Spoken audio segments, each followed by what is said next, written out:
Hello, and welcome to Badass Moms, brought to you by the Holistic Therapies Directory. I'm Nicole Cruz, super busy mommy coach.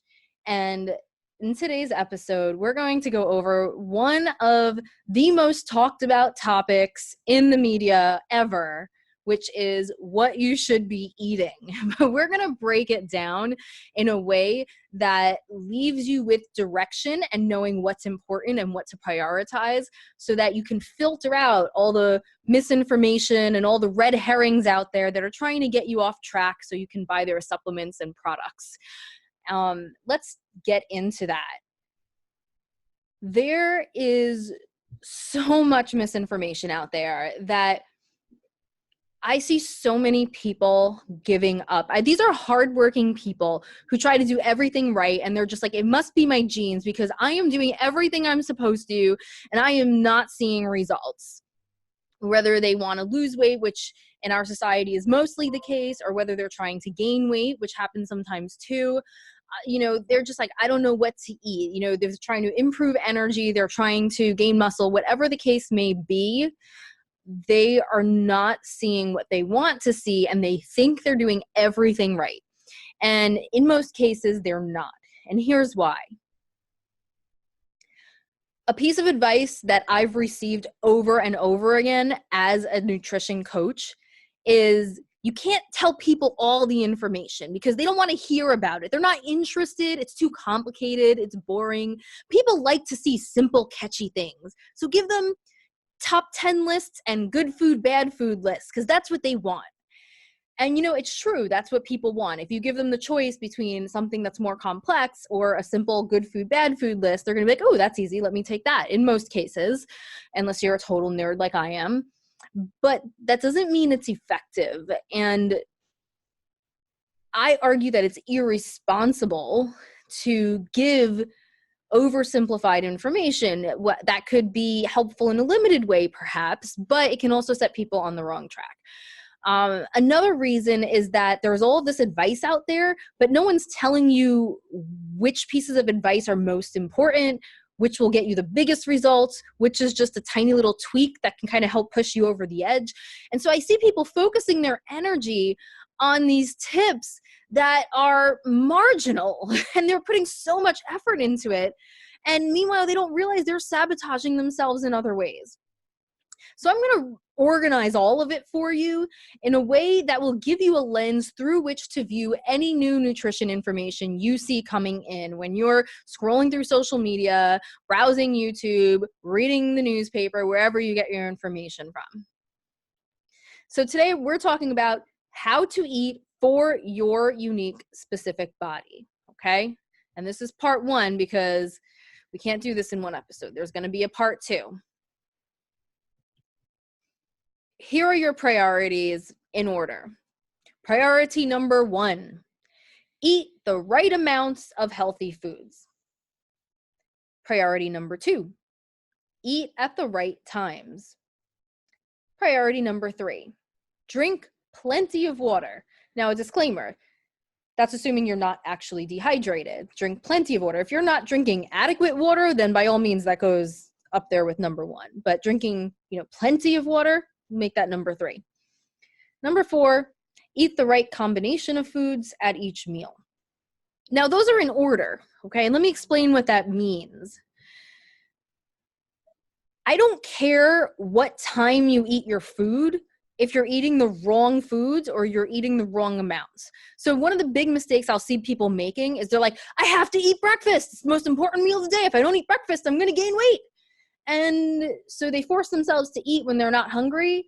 And it turns out that they didn't really need that meal and they're eating too much throughout the day, right? So it's eat the right amounts of healthy foods. And the times that you eat can help to support that goal because it can help you to increase or decrease your appetite depending on what you need to do for your goals. Eating at the right times can help with blood sugar regulation, things like that. But if you have a choice between overeating or undereating, you always eat the right amounts of food, even if that means eating at the wrong times, right? If you haven't eaten enough in a day to reach your goals, then yeah, you eat after 10 o'clock. You eat right before bed. Like, you do what you have to do to eat the right amount of healthy foods, right? Or eating the right combinations of foods. Like someone who might have had a little bit of an indulgent meal at a social event earlier in the day, then they're like, oh, but I have to have my fat with, and it's like, no, you had enough fat earlier. You can skip the fat at this meal. It's okay, right? So, food combining is not your number one priority. Eating the right amount of healthy foods, and you want to do it within a day, but you can compensate the day before, day after. You don't want to necessarily do it like a week later, right? So eating the right amount of healthy foods on average is your top priority. And we're going to dive deep into what that means in this episode.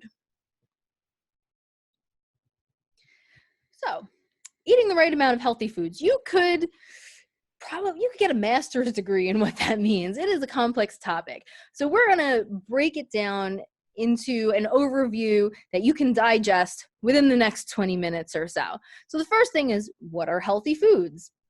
We've already gone over the fact that good food, bad food lists don't work because they're oversimplified. And the reason is that they usually only look at one factor. So if you're looking at caloric density, then some foods like nuts would be really unhealthy. And whereas if you're looking at something like glycemic index, how quickly it gets released and it turns into glucose in your blood, then all of a sudden nuts are super health food, right? So it depends what factor you're looking at. And they're usually only looking at one factor. Maybe they're looking at a couple, but they're not taking into account bioindividuality and the needs of our unique bodies, for one thing. And they also don't take amount into account, right? So certain things like extra virgin olive oil is really healthy in the right amounts, but going overboard isn't really the best thing you can do for your body. So good food, bad food lists don't work because they're oversimplified and they don't tell you how much to eat of the various healthy foods that exist in the world, nor do they tell you which ones may be best for your body and which ones maybe don't work as well for you. So then that still leaves us with the question. So if good food, bad food lists aren't good, then how do we know what's healthy to eat? And so I'm going to tell you the general guidelines that apply to everyone, and then I'm going to give you some areas where people vary so that you can experiment a little bit to figure out what works for you. So shout out to my co-host on the Optimizing Human Potential Mind, Body, and Soul podcast, John Kemp. Hi, John. I hope you're listening. He has this acronym JERF, which I am adopting right now. JERF, J-E-R-F, just eat real food. Okay, and what that means is you're eating things that have real ingredients. So things like peppers, rice, whole grain flour, peanuts, soy protein isolate. Does that sound like something that would be in your grandma's cookbook? Probably not. Not real food. Does that mean it'll kill you? No. There's a place for, supplements that may include some soy protein isolate, but we're not going to call that an actual real food. That's overly processed, right? Eating real berries are a real food. Apples are a real food. Broccoli is a real food. Some of those bars with, anything that says to preserve freshness, right? That's a preservative in it, not real food. So you're eating things that you're cooking yourself from scratch, anything you make from scratch, or if you're buying out, has ingredients that you would find in an old grandma's cookbook, okay? Nutrition labels are pretty much designed to fool you. Okay, so I'm going to break it down for you. I don't care about what that box or that bag says, except for the ingredients when I'm looking at the health of a food. Okay, only the ingredients tell you if a food is healthy. And they should be jerfy foods. Okay, only the ingredients. I don't care if it's gluten-free, non-GMO, blah, blah, blah, blah, blah. Organic, that's a helpful label, but the ingredients will also usually label the organic ingredients because they like to brag about that. I don't care if it says heart healthy with 7 grams of fiber, great source of protein, calcium. I don't care what it says on that box. Lower sugar than regular juice. Great. So they've added water. I don't care, right? All of those things you see on the front are made to fool you into thinking the food is healthier than it is in 90% of the cases. Okay? The only way to tell if a food is healthy is either there is no nutrition label because it's a fresh piece of produce, or a package of grass-fed beef, right? Or you read the ingredients, and it should be all things that you would recognize and that you could buy in the supermarket from yourself. It shouldn't sound like it came from a chemistry book. The nutrition facts, so that's things like calories, grams of fat, grams of protein, percentage of calcium in it, right? That helps you decide how much to eat. That doesn't tell you if a food is healthy. It can have tons of calories and still be a healthy food. It could have lots of sugar, and if it's natural sugar, it could still be a very healthy food, like fruits, right? It could have no protein. It could have tons of protein. It can have no fat. It can have tons of fat. That doesn't tell you if a food is healthy. That just helps you to figure out how much of it to eat and how to make sure you're having a more well-rounded diet with the variety that you need. The only way to know if it's healthy is to read the ingredients. But most of what you're eating should have no ingredients, because ideally it'll be mostly homemade food that you're cooking from scratch on your own whenever possible. Your macros and your micros have to be right. So for those of you who aren't super nutrition nerds, macros are macronutrients: carbs, fat, protein. Micros are nutrients that do not supply calories: vitamins, minerals, antioxidants, and phytonutrients, which is basically a fancy term for really beneficial stuff in plants that we don't know too much about yet. Okay, it's phytonutrients. So those all have to be right. You have to get the right variety in, but those amounts vary with different people. Now, the reason I bring up that both macros and micros are important is because people can get way too fixated on those macros, and they're focused on that nutrition label, and they end up eating not real foods, and then they're missing out on the micros. Let me give you an example. Right? So people are focused on the right amount of calories or the right amount of proteins, okay, or not having too much sugar. So they buy things that say good source of protein, low calorie, low sugar, right? But it's all protein shakes and protein bars with all that soy protein isolate and other, isolated pea protein powders that we've done in a lab, whatever the case may be. And again, like, in supplements, there's a place for all that stuff, but that's not the main part of your diet, okay? So you're having all these processed foods that are low this, low that, high this, high that, and then meanwhile, people are not eating the fruits, the richly colored fruits and vegetables that they need to get all those micronutrients, those vitamins, minerals, antioxidants, and phytonutrients. And so when you get too stuck on the numbers, you can really make a big mistake there. And so it's very important that you're sticking to jerky foods and that you're paying attention to what the food is made out of instead of numbers, instead of just these macro counts. Now, I'm going to break down for you one example of a generic healthy diet. And this is what I give my clients usually when they first start working with me. And this isn't because this is how they should eat. This is what I give them because I don't know how they should eat yet. So this is like a generic kind of middle of the bell curve starting point. And then based on the way your body responds, you would tweak it in different ways and eventually get to the way of eating that's right for you.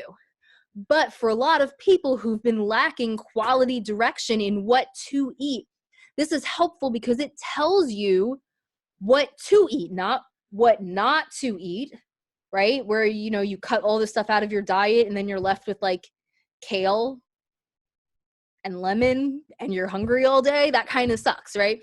This tells you what to eat in a typical day, but also is very open-ended, so you can fill it in with the types of foods that you actually enjoy.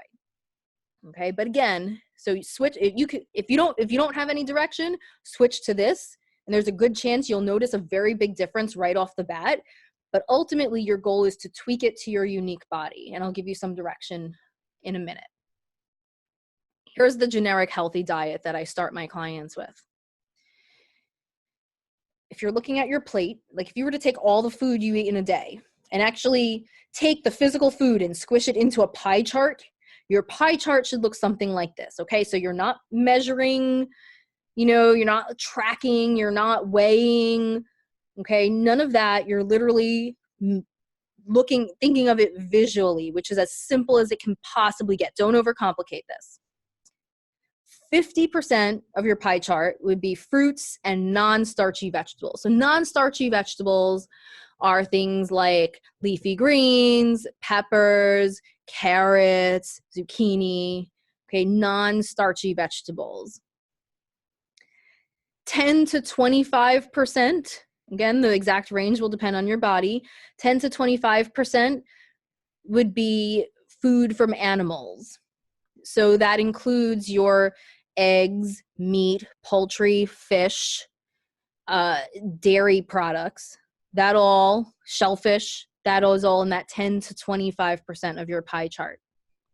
5 to 15% nuts, seeds, and legumes.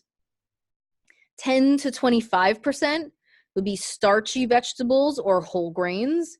Okay, so starchy vegetables are things like potatoes, yucca, taro root, sweet potatoes, yams, corn. Those are starchy vegetables. Okay, and so if you put all of that together, it'll add up to a full pie chart for you. And that's what you should be eating. Think of food from those categories. Nowhere on there does it say crackers, right? Like, so unless it's whole grain, that doesn't necessarily have to be there. Nowhere does it say goldfish. Okay, I don't know why that's become like a parent's go-to healthy snack for kids. That is not a food group. Okay, slash that out of there. Okay, raisins are great. So yeah, 50% fresh fruits and non-starchy vegetables, 10 to 25% food from animals, 5 to 15% nuts, seeds, and legumes, 10 to 25% starchy vegetables or whole grains. Now, within that, you want to make sure you're eating a variety of richly colored plant foods. So they say eat the rainbow. Do that. Try to have richly colored plant foods of every single color of the rainbow throughout the week. And 1 to 2 servings of leafy greens on a daily basis. So now, once you're doing that, let's get into the factors that vary according to your body and your lifestyle. And it's important to remember that this will change over time. And so it's important that if you notice something off, you start experimenting again. People vary in whether they do better having a more plant-based diet, like more towards a vegan diet, or if they need more food from animals. And one of the main reasons is that we differ in our abilities to assimilate the protein from plant foods. Protein from animal foods is much easier for our body to digest and assimilate. And depending on your genes, you may have an easier or harder time with it. So while some people will thrive on a vegan diet with all those micronutrients in there, it can give them so much energy. Some people, they're not getting what they need from it, and they need those a little bit more food from animals. But again, it's still only going up to about 25%. If you're bodybuilder status, maybe 30%, but you're not having like 50%, like keto cheese and pepperoni wraps for half your day. No. Keep those right amounts of it. Okay. People vary in their ability to digest grains. The most common sensitivity is gluten. We've all heard of that one. But some people do better overall if they cut out all grains. So no rice, no wheat, even if it is whole wheat, cutting out all that, none of that whole grain pasta or quinoa or anything. Some people do better if they get their starches from starchy vegetables, such as, root vegetables, potatoes, corn, things like that. People differ in whether their bodies prefer more raw or more cooked foods. Raw foods have the nutrients more intact, but they can be a little harder for our bodies to assimilate. And so some people do much better with the cooked foods. And you can experiment to see what works best for you. FODMAPs, which is an acronym that describes, types of sugars that can be difficult for some people to digest. If you're not sure what it is, you can just Google it and find a list. But if you find yourself gassy or with uncomfortable digestion, it could be because you have trouble digesting FODMAPs. And by cutting them out, you can make your life a lot more comfortable. And then we differ in our food sensitivities and allergies. Allergies are the most extreme cases, and also they're testable with a blood test, whereas sensitivities are more subtle, and it basically just means you feel worse if you eat that food. And it can range, symptoms can range anything from digestion to hives, things that happen on your skin, to brain fog, to muscle twitching, anything. Like, it could really be anything. But the most common allergies and sensitivities are from dairy, gluten, soy, corn, shellfish, nuts, eggs, and citrus. So now you have an idea of what are healthy foods, but how do you know how much to eat, right? It's eat the right amounts of healthy foods. How do you know what that is? So let's dive in a little bit. So the first thing, calories. Some people say it's all about calories. Some people say calories don't matter and they vilify the calorie counters. And it turns out both of them are kind of right. Calories matter, but it's not the end all be all. So in a sense, yeah, it's all about calories. If you want to gain weight, you have to consume more calories than you're burning. If you want to lose weight, you have to burn more calories than you consume. And if you want to maintain your weight, then you have to equalize those two parts. But the calories burned is where it gets a little bit tricky, because that can be manipulated based on your lifestyle and based on what you're eating in a way. So let me dive into that a little bit deeper. So first of all the ones that are saying you don't need to worry about calories, all you have to do is eat these foods and eat at these times and blah, blah, blah, intermittent fasting, whatever it may be. Usually the reasons those work, and again, this is coming from research, this isn't my personal opinion, right? They've researched this extensively. The reason those work in most cases is because you end up managing your appetite and eating the right amounts of healthy foods, right? So you eat healthy foods, you have less sugar cravings, or you end up eating less, you end up eating the right amounts that your body needs. Or in some of them, you're not actually losing fat, it's false weight loss from water weight that's being let out, or from losing your glycogen stores, and then it just comes right back. So all those fancy diets that say calories don't matter, usually it's because they're manipulating calories, or it's not actual fat loss. That's very important to understand. So all of those fancy diets can help you, mostly because they get you to eat the right amount of healthy foods. Now here's the tricky part, and I want you to hear me out. I'm gonna really dive deep here so that you're not left with any questions about this. There are very specific circumstances in which you eat more to lose weight. Most of the time, that's not an issue, but there are very specific certain circumstances. And I want to get into this because those of you who are fitness junkies may find yourself in this situation, but also I want you to understand this so that when you have all of those flashy diets and the headlines that make you want to click out of Facebook and go read the article and blah, blah, blah, this miracle stuff, I want you to understand the science, like where it's actually coming from, so that you're not fooled by it, okay? So here are some of those very specific circumstances where eating more can help you lose weight. Workouts can put you in an anabolic state, which means that your body is building and rejuvenating. Building muscle, rejuvenating your skin, recreating neural networks, okay? And this process takes a lot of work, and so you're using a lot of calories. And if you're building lean muscle, then your body will burn more calories at rest, because muscle takes more energy to maintain even at rest than fat stores do. Okay, so in other words, workouts that put you in this anabolic state, they're raising your metabolism. Okay, your body is working more and therefore burning more calories, which means it's raising your metabolism. If you don't consume enough calories, then your body will not enter this anabolic state. And so in this specific circumstance, you might have to eat more calories in order to get into this anabolic state, which will ultimately make you lose weight. Now, most people are eating plenty and will be just fine.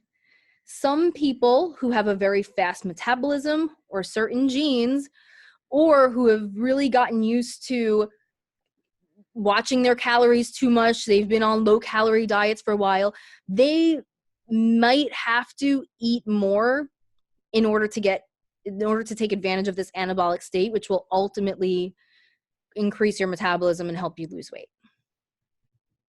Now, I want you to note that this only applies to specific workouts, not necessarily every workout. You have to be working out at a certain intensity that causes your body to, actually have to adapt to something new. So I'll get more into this in future episodes, but the general tip is that if your workout performance plateaus or declines, and you've been varying your workouts appropriately, you've been doing all of that correctly, then you might have to eat more protein or perhaps more calories overall in order to continue progressing, getting fitter, and ultimately get leaner or lose fat if that's what you want to do. Okay? All those other times, you may want to think that you have to eat more to lose weight, but it's probably not true. Okay? It's that very specific circumstance. I also want to hit on starvation mode. Oh, I have to eat every 2 to 3 hours or I'm going to go into starvation mode. No, you will not. Okay, most people listening to this don't have to worry about eating too few calories. The norms in modern society will have you thinking you're starving yourself way before you actually are. You can fast for a day without entering starvation mode. And you would have to eat so few calories on a regular basis that others would worry about you in order to enter starvation mode from having too few calories on a consistent basis, okay? So for most people listening to this, unless you've really been crash dieting for a long time, like the vast majority of you do not have to worry about starvation mode, okay? You can go for a while without eating. However, you can be eating too much and still be starving your body of the nutrients it needs to perform important functions, right? So this is especially if you're calorie counting and you're not focused on getting the right foods in there, you're only focused on the number, you could be starving your body of the nutrients it needs. And so in this sense, you're not starving, but in a sense, your body is sort of in starvation mode because it won't be able to perform the functions it wants to. And so it's going to take the materials you're giving it. It's going to be like, what am I supposed to do with this? And it's going to store it as fat. That's not what you want it to do. You want it to rejuvenate your cells and build muscle and improve your body and, make you younger, things like that. Now, obviously, the biggest problem with not getting the nutrients you need is that your body isn't healing, isn't repairing, isn't rejuvenating itself. You're aging faster. You're losing muscle mass, which will make you weaker when you get older, slow your metabolism, vicious cycle of weight gain, which tends to be a problem in our society. Okay, so it's kind of like not maintaining your house or car, right? So like if you had someone that you hired to maintain your house or your car and you were sending them like a spatula and a bucket of sand and like stuff that couldn't actually be used to fix the house, it's just going to go into some dump in the backyard and it's not actually, your house is going to age faster. Whereas if you send it hammers and nails and wood and materials and paint, then it'll go to work and actually rejuvenate. And your body kind of works the same day. You have to give it the right tools. Okay. So in a sense, if you're eating enough calories overall, but you're not giving your body the right tools, in a sense, it'll be in starvation mode because it'll just kind of be storing stuff as fat instead of actually performing the maintenance functions, the building functions, and the rejuvenating functions that it wants to, which means that it won't be burning as many calories. And in other words, you are killing your metabolism besides aging faster and damaging your health. So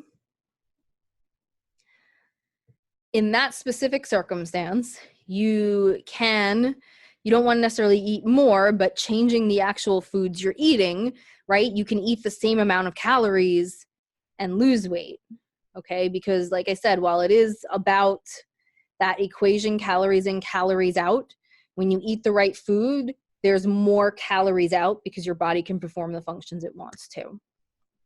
So let me go back and summarize that because I dumped a lot of information on you. And I know this topic can get complex and it can be a little bit annoying and it's definitely not as nice as a good food, bad food list, but I want you to have the right information. Okay, so let's go over that again. eating for your body, you have certain priorities, and your number one priority is to eat the right amount of healthy foods. Everything else supports that goal, and you can break all the other rules if it'll mean that you don't eat the right amount of healthy foods. So make sure you eat the right amount of healthy foods first and foremost. So what does that mean? What are healthy foods? Well,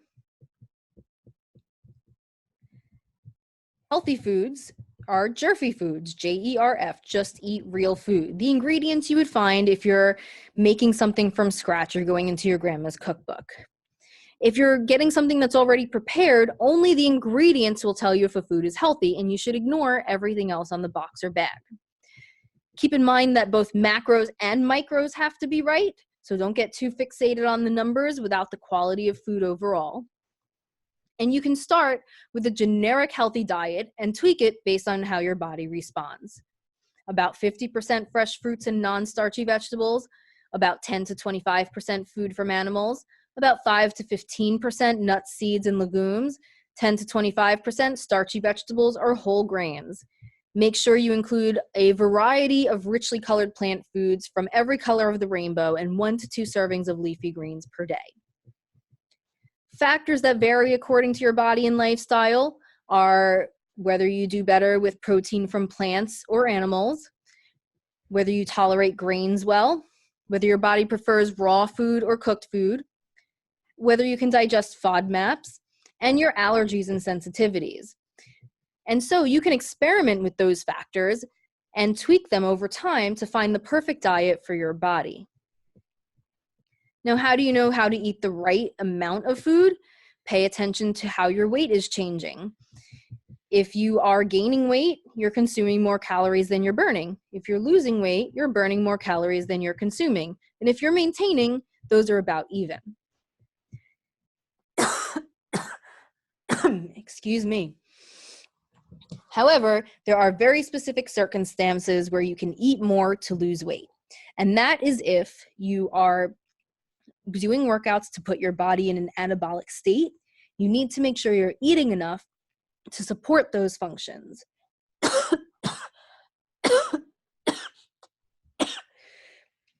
Excuse me. And it also applies to starvation mode, which usually isn't a factor, but in a sense, your body can go into starvation mode even if you're having too many calories, if you're not giving it the right nutrients. And so in that case, by switching to the proper nutrients that your body needs, you can have the same amount of calories or even more and lose weight because you're giving your body what it needs to increase function and raise your metabolism. So I really hope that helps. Put it into practice. Take notes. Listen to this again. It is so important, but know that from now on, your number one priority in nutrition is to eat the right amounts of healthy foods. So reach out to me. Let me know what questions you have. Let me know how I can help. Send me, I love when people send me, nutrition labels, pictures of nutrition labels, and ask me what I think. I'm happy to help you with that. Leave your notes in the comments or send me a message. I love getting messages from you guys, and I can't wait. Once again, this is Nicole Cruz, Super Busy Mommy Coach. Thank you to the Holistic Therapies Directory for creating this podcast, and I will see you all next time.